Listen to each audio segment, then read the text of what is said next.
మొత్తం అంతా గోలగోలగా ఉంది. మణికంఠ, పృథ్వీ, ఆదిత్య, నిఖిల్, సీత, శేఖర్ భాష, నైనిక, విష్ణుప్రియ. దేనికన్నా వీళ్ళందరూ దేనికంటే ఏంటి నామినేషన్స్ ఈ week, second week nominations గుర్తున్నారా?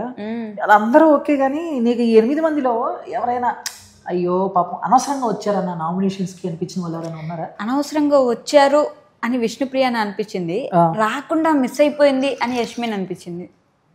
యష్మికి already powers ఉన్నాయి కదా, దత్తపుత్రికి కదా ఇస్తారు పవర్స్. నేను ఏమనుకున్నాను తెలుసా, యష్మికి సపరేట్ పవర్స్ ఇచ్చారు కదా, ఒకరిని సేవ్ చేసి ఒకరిని చేయమని. ఎవరిని సేవ్ చేస్తారో అనేది పక్కన పెట్టేస్తే సోనియాకి వేసేస్తేమో డైరెక్ట్ నామినేషన్స్ అనుకున్నాను. కానీ బట్ విష్ణుప్రియ గారిని ఎందుకు లాక్కొచ్చింది అనేది నాకు అర్థం కాని విషయం. విష్ణుప్రియ పవర్ఫుల్ అని అనిపించిందేమో. అంతే అంటావా? ఏమన్నా ఈ వీక్ బయట ఫ్యాన్ బేస్ మామూలుగా లాస్ట్ వీక్ విష్ణుప్రియ మీద నాకు అంత ఇది లేదు, కానీ అసలు నువ్వేమైనా అంటున్నా కూడా చాలు ఇంకా అన్నా కదా. కానీ ఈ వీక్ విష్ణుప్రియ మీద ఒక మంచి స్టాండర్డ్ ఒపీనియన్ కనిపించింది. వచ్చిందా అసలు అంటే అలాంటి సిచ్యువేషన్ ని అక్కడ ఎవరున్నా పూర్తిగా సింపథెటిక్ వాడుకోవచ్చు అన్న. సో బేసిక్గా చిన్నప్పటి నుంచి కూడా కొంచెం తండ్రి ప్రేమకు దూరంగా ఉంటాం. అని రీసెంట్గా కూడా మదర్ ఇదవటం ఆవిడ వచ్చిన కానీ ఎక్కడా కూడా అది చూపించలా నాకు ఇది అని చెప్పేసి. బట్ అక్కడ మార్కులు కొట్టేసింది ఆవిడ. మామూలుగా చూపించకపోయినా అలాంటి సిచ్యువేషన్ వచ్చి అన్ని మాటలు పడ్డ తర్వాత కూడా ఏమాత్రం నన్ను పట్టించుకోకుండా తీసేసి నార్మల్ అయిపోయి నార్మల్గా గేమ్లో పార్ట్ అయిపోయి ఆడుకుంటుంది చూడు. ఒకటి కాదండి, 10 మెట్లు ఎక్కేసారు నా దృష్టిలో అయితే. కానీ హౌస్లో సోనియా గారి గురించి మాట్లాడకుండా ఉండలేం విషయం. ప్రతిరోజు మీరేమో కామెంట్ లో సోనియా గారు తప్ప ఇంకెవరు దొరకలేదా అంటారు. ఆవిడ కంటెంట్ అసలు ఆవిడ తెలివితేటలు చూస్తుంటే నువ్వు అబ్జర్వ్ చేస్తావా? సోనియా గారు ఏం చేస్తున్నారు తెలుసా? ఒక్కొక్కరిని తన వైపు తిప్పుకుంటున్నారు.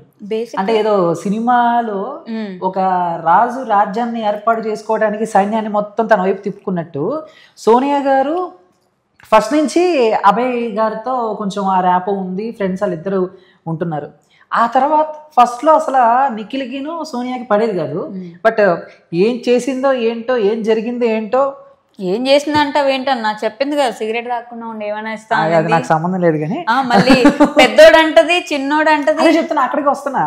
ఏమైందో ఏంటో నిఖిల్ అన్న ఆట మారిపోయింది, మాట మారిపోయింది. తను లాగేసుకుంది. ఇప్పుడేమో చక్కగా నీట్గా పృథ్వీతో పులిహార చక్క చేతిలో చేయేసి నువ్వు చిన్నోడివి అది ఇది అని చెప్తుంది. పృథ్వీని లాగేసింది. ఇప్పుడు రీసెంట్గా మణికంఠ అయితే నాకు నువ్వు తప్ప అక్కలాగా ఎవరు కళ్ళు పోయాయా లేకపోతే అందరు ఇట్లా కావాలని వెళ్ళిపోతున్నారు ఒక గుట్టి కిందకి. అదే మరి బేసిక్గా స్కామ్కి స్కీమ్కి మీనింగ్ ఉంటుంది. స్కామ్ అంటే మనం వేయటం, స్కీమ్ అంటే వాళ్ళు చిరుక్కోవటం. ఇది స్కామ్ కాదు, స్కీమ్. కానీ అలాంటి వాళ్ళు మేబీ బిగ్ బాస్ హౌస్ కి యూజ్ అవుతారేమో, అంటే బిగ్ బాస్ కి యూజ్ అవుతారు గట్టిగా. ఇప్పుడు ఆవిడకి ఏంటి, గెలవటానికి వచ్చింది, ఆడటానికి అంతే. 100 ప్లాన్స్ చేసినా సో తప్పలేదు. సోనియా గారిని ఎవ్వరు ఏమనాల్సిన అవసరం లేదు. ఆవిడ స్టైల్లో ఆవిడ ఏమనుకుంది, ఆవిడ మైండ్లో ఏంటి, ఎందుకు వచ్చింది అన్నది పర్ఫెక్ట్గా అమలు చేస్తుంది. పర్సనల్ గా చూసుకుంటే తప్పే కదన్నా, గేమ్ పరంగా రైట్. ఎందుకంటే 100 అయినా ఆడి గెలిచేయాలన్నా కూడా 100 మందిని నీట్ గా తన వైపు తిప్పుకుని సపోర్ట్ చేసేలాగా క్రియేట్ చేసుకుంటుంది. ఇక మామూలుగా అన్న అవన్నీ కాదు. మొన్న గణపతి పూజ జరిగింది ఇంట్లో, నువ్వు నాకు లడ్డు ఎందుకు ఇవ్వలేదు? నీ లడ్డూల కోసం నువ్వు అవన్నీ అవసరం లేదు బిగ్ బాస్. నాకు మొన్న గణపతి పూజలో లడ్డు ఇవ్వలేదు, నేను నామినేట్ చేస్తున్నా. ఇది చెప్పి ఆల్రెడీ మనోడు నామినేట్ చేశాడు. ఎవరిని? మన మన మన మన నాగమణికంఠ, ఆదిత్య ఓం గారిని. అబ్బా పేరు మర్చిపోతున్నాను. అబ్బా నాగమణికంఠ అది. బట్ రీసెంట్ గా ప్రోమో చూసావా? చూసా. మొత్తం ఏది పడితే తినేయటం అంతా చేసేయటం. తిండి లేక కొట్టుకుంటున్నారా? అన్న లేక సుఖాలు ఎక్కువైనాయి అన్నట్టు. తిండి లేక నిఖిల్ నా ప్రాణం తింటున్నావు కదరా 5 kg. నిఖిల్ అన్న నేను ఆల్రెడీ 5 kg కాదు. మామూలుగా బాగా నీరసం వస్తే ఏం చేస్తారు? నేనైతే టీ తాగుతాను. టీ తాగుతావు, లేదా ఎవడైనా పడిపోయి ఉంటే వాటర్ కొట్టి చల్లుతావు కదా. మరి నాగమణికంటే ఏంటి, నీరసం వస్తుంది, మొహం మీద పల్పి ఆరెంజ్ చల్లాలా? చెప్పు. పాయసం చెప్పన్నా. నీకేమన్నా బడ్వైజర్ వాటిని ఏమంటారు, పేర్లు గుర్తురాట్లేదు సడన్ గా. రోజు తాగుతుంటావు కదన్నా. తాగుబోతుంది కాదు నేను, రోజు తాగుబోతుంది కాదు. తాగుబోతాడే, పేర్లు గుర్తురాలేదు కానీ తాగుబోతాడే మా అన్న. అది మళ్ళీ నెక్స్ట్ బిగ్ బాస్కి వెళ్ళాలి. ఇప్పుడు తాగుబోతాడు అని అన్నా మనకు తీసుకోరు వాళ్ళు. అక్కడ సిగరెట్లు మందు ఇవన్నీ మాట్లాడుకున్నప్పుడు లేదు. నేను సిగరెట్లు తాగనండి, అప్పుడప్పుడు తాగుతాను. ఓకే. కానీ నామినేషన్స్ లోకి వాళ్ళందరూ వచ్చిన తర్వాత ఆ ప్రేరణ ఎందుకు తప్పించింది అనుకుంటున్నావు అన్న నువ్వు? నాకు తెలిసి యష్మి ప్రేరణ బయట ఫ్రెండ్స్ అయినా అయ్యి ఉండాలి. ఆర్ మేబీ తన పాయింట్ ఆఫ్ వ్యూలో ప్రేరణకి అనవసరంగా చెత్తబుట్ట గురించి అనవసరంగా అందరూ టార్గెట్ చేశారు అని అయినా అనిపించుండాలి. అప్పుడు కిరాక్ సీత పాయింట్ కూడా వ్యాలిడే కదా. ఆదిత్య ఓం గారు మీ టవల్ వాడుకున్నప్పుడు ఉతుక్కుని వాడుకోవచ్చు కదా, దానికి ఎందుకు అంత రచ్చ చేశారు? ఎవరి పాయింట్ ఆఫ్ వ్యూలో వాళ్ళు. ఇప్పుడు సోనియా బయట నుంచి చూసే మనందరికీ చాలా చిరాగ్గా కోపంగానే అనిపిస్తుంది. ఆ అమ్మాయి పాయింట్ ఆఫ్ వ్యూలో అమ్మాయి కరెక్టే ఉంటుంది. ఎందుకు? ఆ అమ్మాయి గేమ్ ఆడుతుంది, అంతే, ప్రాపర్గా గేమ్ ఆడుతుంది. ఓకే. సో మొత్తం మీద అయితే పాపం యష్మి ప్రేరణ గారికి ఏమో ఓటు, విష్ణుప్రియ గారికి ఏమో పోటు. టైటిల్ బాగుంది, తమిళని ఇదే పెట్టుకోండి. ఇంకోటి గమనించావా అన్న, బిగ్ బాస్ లో ఎప్పుడు first week second week nominate అవ్వని వాళ్ళు ఎప్పుడైతే నామినేట్ అవుతారో వెంటనే బయటకు వెళ్ళిపోతారు. నిజంగా ఇప్పుడు యష్మి గారికి అదొక సెంటిమెంట్ కూడా ఉంది. ఎందుకంటే ఫస్ట్ నుంచి నువ్వు నామినేషన్స్ లో ఉంటే ఓటింగ్ ఎంత పడుతుంది ఏంటి అనేది మనకు ఒక ఐడియా ఉంటుంది. ఇప్పుడు సడన్ గా యష్మి థర్డ్ వీక్ కూడా సేవ్ అయ్యి ఫోర్త్ వీక్ వచ్చింది అనుకో, ఈ థర్డ్ వీక్ నుంచి ఉన్న already fan base voting already ఉంటుంది కాబట్టి మేబీ ఆవిడ డేంజర్ జోన్ లో ఉన్నట్టు తెలుస్తుంది. సో ఒకసారి నామినేషన్స్ లోకి వస్తే బెటర్ అనేది నా ఫీల్. రావడానికి ప్రయత్నించండి, మనం ప్రయత్నించక్కర్లా. ఇక పవర్స్ లేకపోతే ఆల్రెడీ గట్టిగా గుద్దేవాళ్ళే కానీ ఫైనల్ గా అయితే మరి ఈసారి నామినేషన్స్ అయితే చాలా పకడ్బందీగా ప్లాన్ చేశాడు బిగ్ బాస్. మొత్తం 8 మంది ఉన్నారు.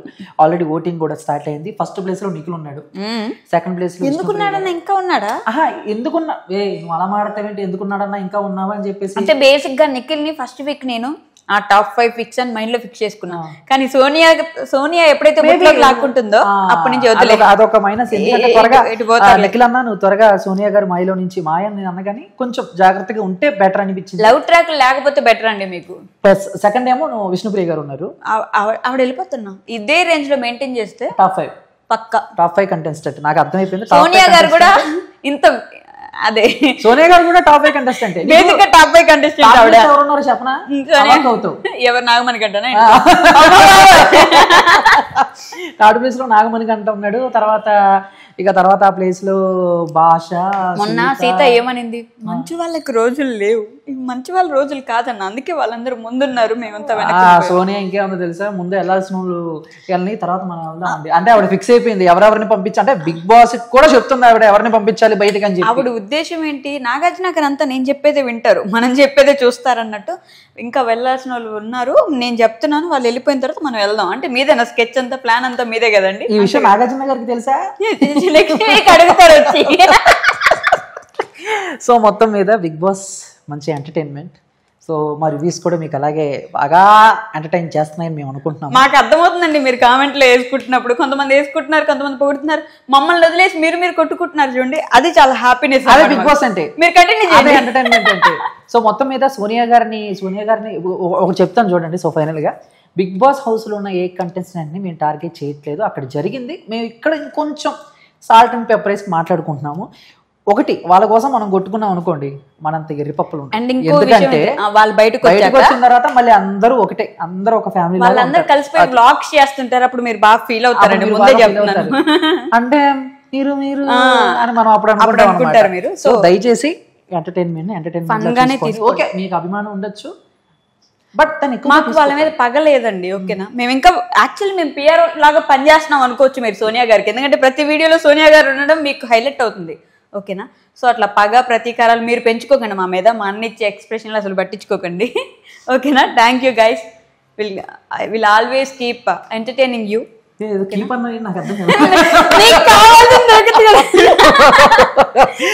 అంటే మా అన్న గురించి మాట్లాడుతున్నాను, క్లీనింగ్ గురించి మాట్లాడుతున్నాను. So thank you so much.